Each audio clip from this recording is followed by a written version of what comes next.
Pieter on tour takes you behind the postcard. All right, let's just start with the image we all know, right? This is the one, Český Krumlov. I mean, look at it. It's this perfect little medieval town kind of tucked into a horseshoe bend of the river with that fairy tale castle just looming up on the cliffs. It's a UNESCO World Heritage Site for a reason. And yeah, from this angle, you'd think it's absolutely flawless. But, and this is a big but, there's a catch. If you only come here to chase this exact picture, you are going to miss the entire point. Seriously. You'll get the postcard for sure, but the actual soul of the town, the real character, it's going to stay completely hidden from you. So what's the big problem here? Well, it really just boils down to how most people visit. They do the quick day trip from Prague. And let's be honest, the town's magic, all that charm, it just wasn't built to handle the sheer number of people that flood these tiny little streets every single day. And you know what's crazy? It's so predictable. It's like clockwork.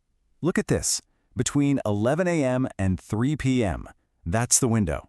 That's when all the tour buses pull in and the whole historic center just hits peak chaos. I mean, that incredible medieval charm you came all this way for, poof, it's gone. It just turns into this frustrating shoulder-to-shoulder shuffle.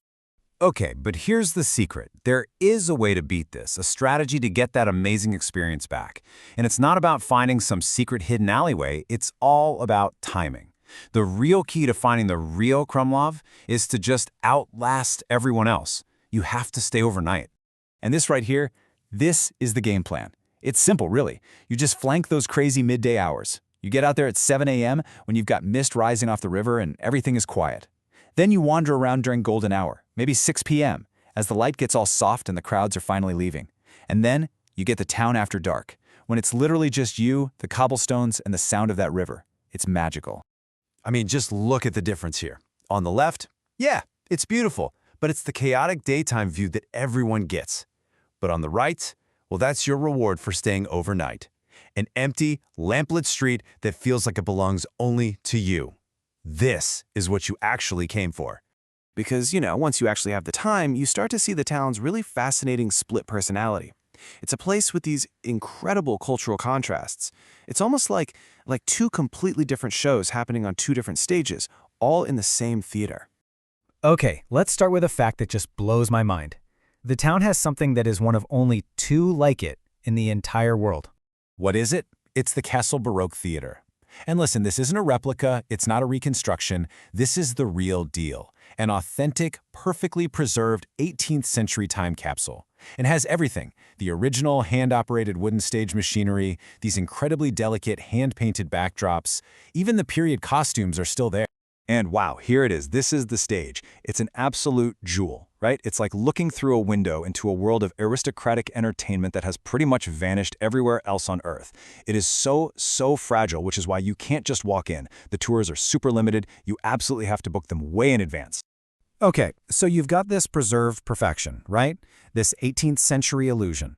But for every bit of that, the town has this equal and opposite force. And this is where things get interesting. We're going to pivot from the pristine to the provocative. And that counterweight? It's the Egon Schiele Art Centrum. It's in this huge, rambling old Renaissance brewery, which is cool in itself.